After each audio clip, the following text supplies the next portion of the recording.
الحمد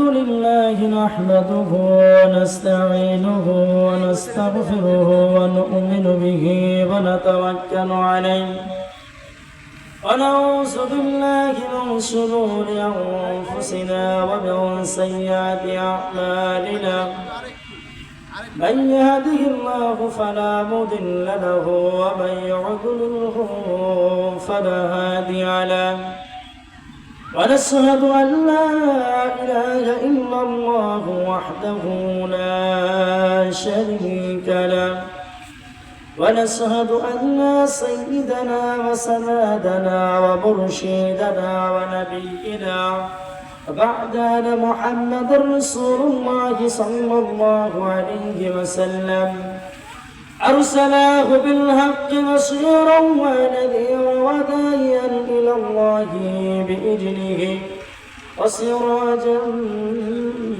منيرا أما بعد فأعوذ بالله من الشيطان الرجيم بسم الله الرحمن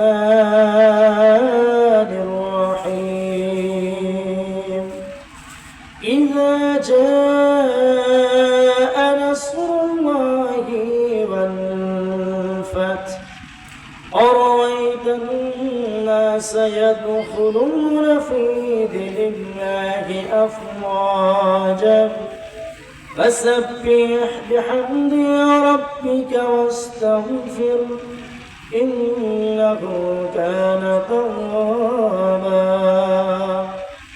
وقال النبي صلى الله عليه وسلم أرحم أمتي أبو بكر وصد الله أمر الله القمار وقال رسول الله صلى الله عليه وسلم الحسن والحسين سيد شباب أهل الجنة أو كما قال عليه الصلاة والسلام يا أيها الذين آمنوا صلوا عليه وسلموا تسليما شكر درود إبراهيم قرني اللهم صل على محمد وعلى آل محمد كما صليت على إبراهيم وعلى آل إبراهيم إنك حميد مجيد اللهم بارك على محمد وعلى آل محمد كما باركت على إبراهيم وعلى آل إبراهيم إنك حميد مجيد পৃথিবীতে কেউ স্থায়ী হয় না সেবা ফেরাউন কে বনমরুদ কেউ ভাবে চিরকাল রয় না পৃথিবীতে কেউ স্থায়ী হয় না সেবা ফেরাউন কি বনমরুদ কেউ ভাবে চিরকাল রয় না কেউ ভাবে চিরকাল রয় না ফেরাউন কন্ত ছিল না মৃত্যু তাকেও ছেড়ে দিল না রাজা মহারাজা আর মহাবীর কাউ সে কেউ অবকাশ দেয় না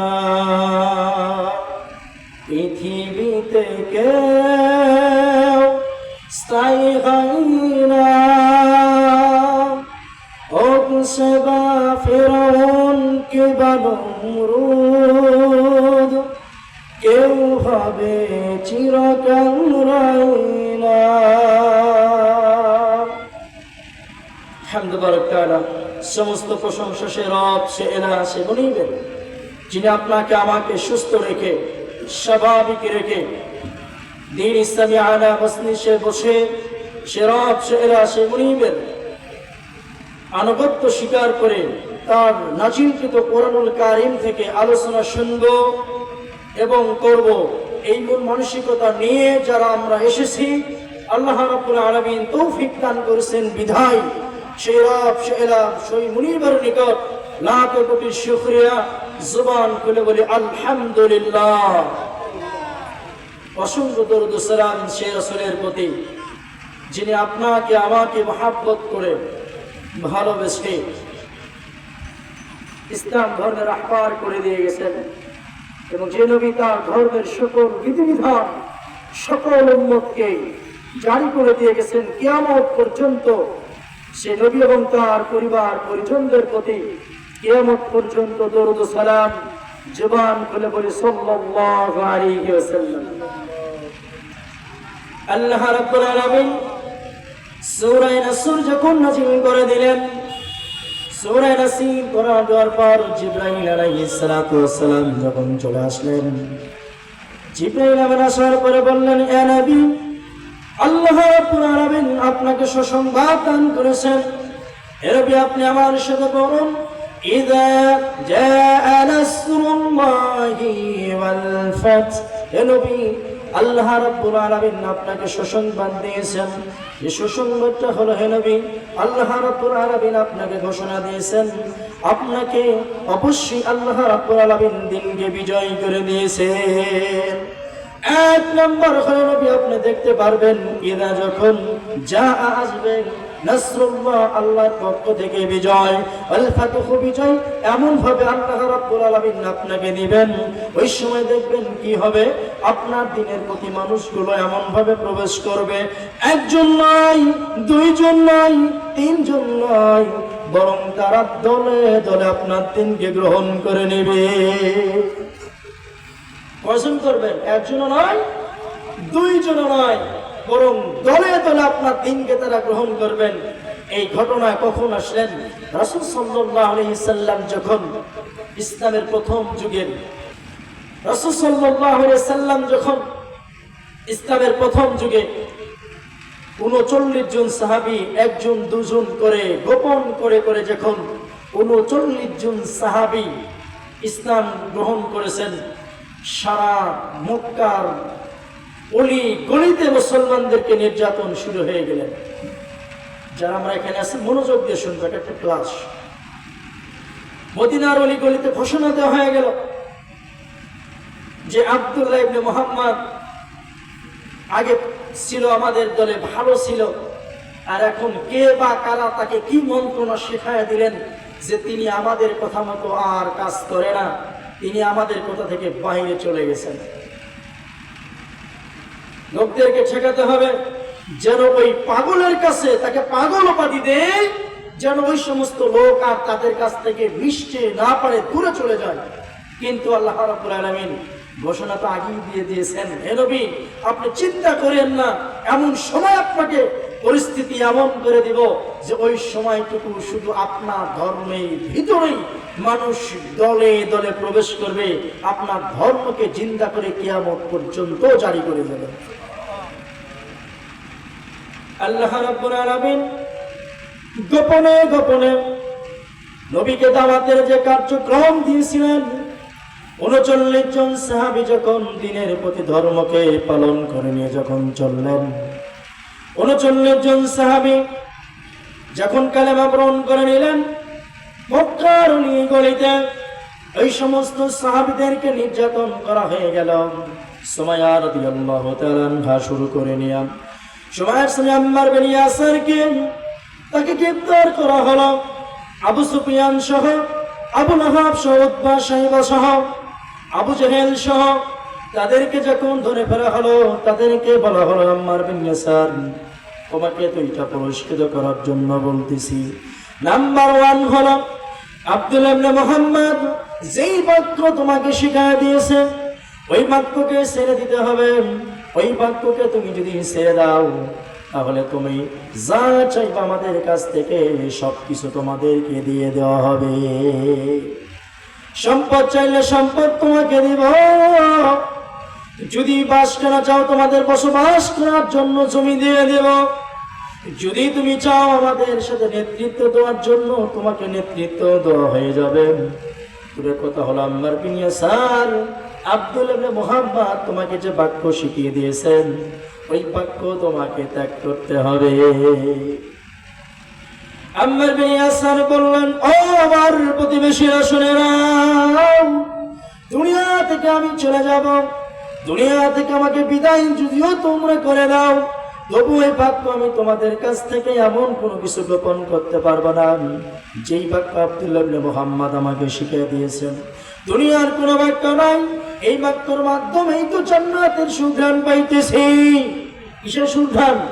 জান্নাতের সুঘ্রাণ পাইতেছি। যদি তোমরা আমাকে নির্যাতন করে যদি দুনিয়া থেকে বিদায় করে দাও, দুনিয়ার থেকে যদি সম্পদ আমার কাছ থেকে ছিনিয়ে দাও, তবু আমি ওই বাক্য থেকে এক পাও জন্য পিছু পা হটব না।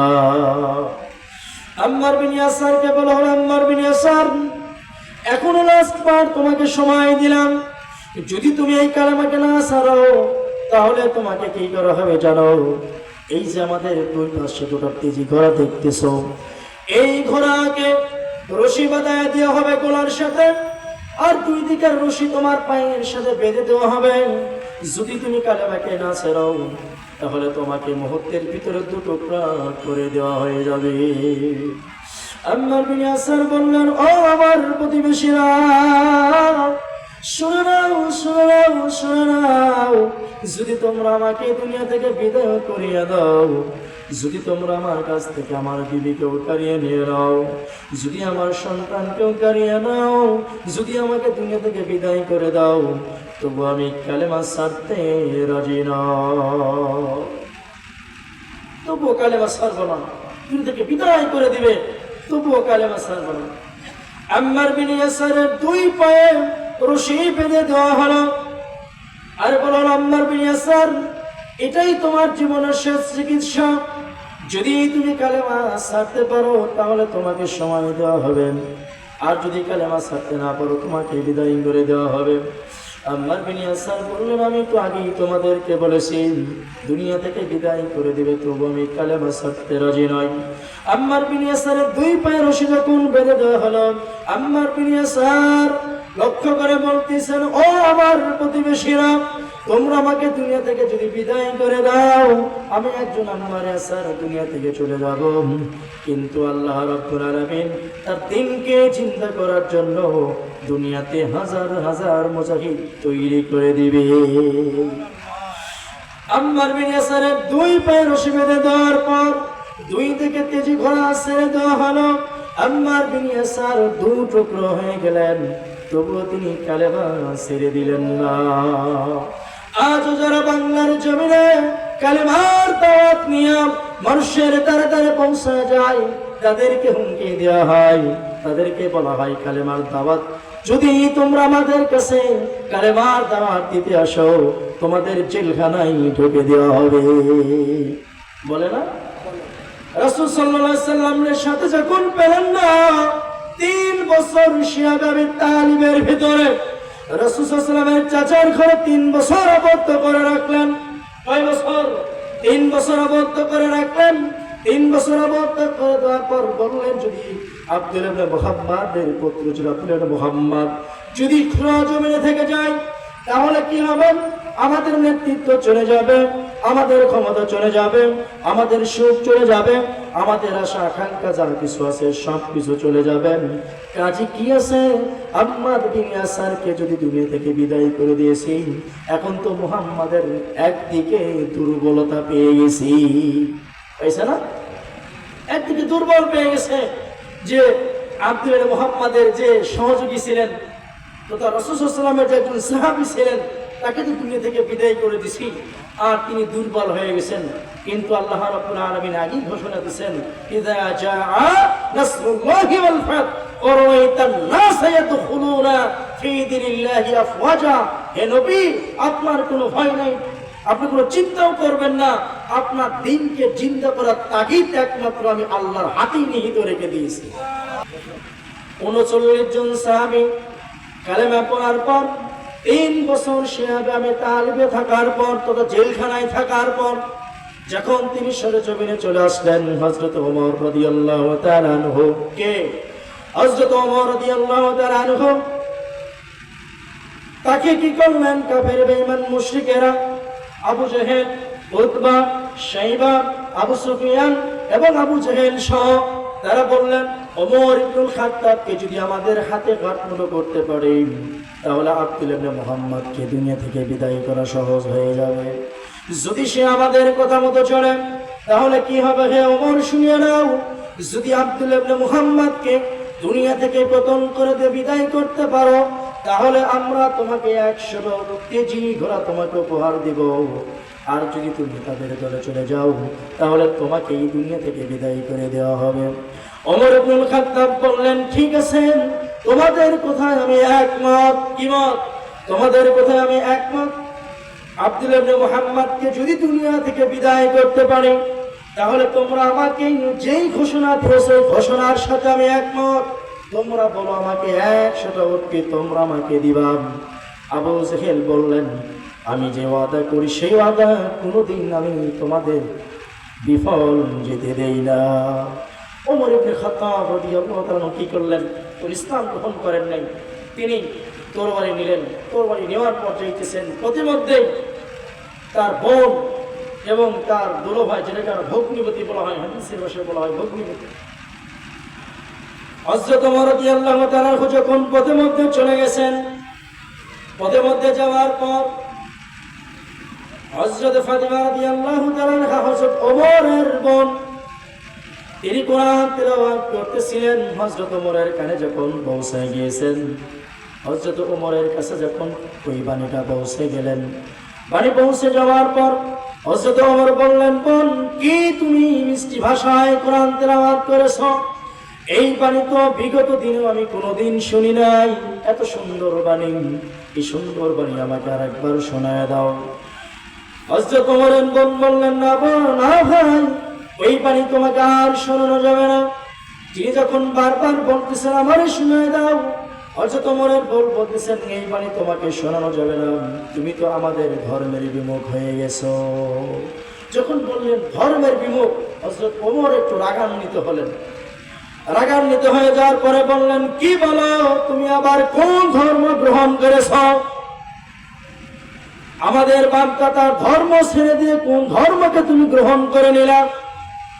হযরত ওমরের যখন রাগ হয়ে গেলেন, তিনি একের পর এক প্রহার করতেছেন, মারতেছেন। এক পর্যায়ে তিনি যখন বললেন, ভাই, তুমি যদি আমাকে দুনিয়া থেকে বিদায় করিয়ে দাও, তবু এই বাণী আমি তোমাকে শোনাতে পারবো না। পারবো একমাত্র যদি তুমি লা ইলাহা ইল্লাল্লাহু মুহাম্মাদুর রাসূলুল্লাহ এই বাক্যটুকু তুমি যদি গ্রহণ করে নাও, তাহলে আমি তোমাকে পরিপূর্ণ এই বাণীটা শোনায় দিতে পারবো। আর যদি তুমি ওই বাক্যটা না পড়ে থাকো, তাহলে আমি তোমাকে ওই বাণী শোনাতে পারবো না। যখন ঘোষণা দেওয়া হয়ে গেল, হযরত ওমর রাদিয়াল্লাহু তাআলা বললেন, ঠিক আছে, তোমরা যেহেতু বলতেছো কালেমাকে বরণ করার জন্য আমি রাজি আছি। কি আছে? রাজি আছি।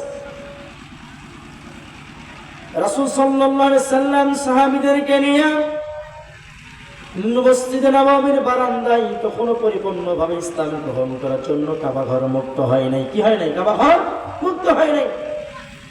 কাবা ঘর মুক্ত যখন না হয়ে গেছেন, 39 জন সাহাবীদেরকে নিয়ে হযরত ওমর বললেন যে আমি এখন ইসলাম গ্রহণ করতে রাজি আছি। অন্যান্য সাহাবীরা ভয় পেয়ে গেলেন। রাসূল সাল্লাল্লাহু আলাইহি সাল্লাম বললেন, ও আমার সাহাবীরা, তোমরা ভয় পেও না। তোমরা ওমরের তরবারিকে ইসলামের বিপক্ষে মনে করতে পারো, কিন্তু আমি রাসূল ওই ওমরের তরবারিকে ইসলামের জন্য বিজয় ঘোষণা দেখতেছি। ওমর রাদিয়াল্লাহু তাআলা রাসূল সাল্লাল্লাহু আলাইহি সাল্লামের কাছে গিয়ে বললেন, ওগো আল্লাহর নবী, আমি আপনাকে দুনিয়া থেকে বিদায় করার জন্য এসেছিলাম গো নবী।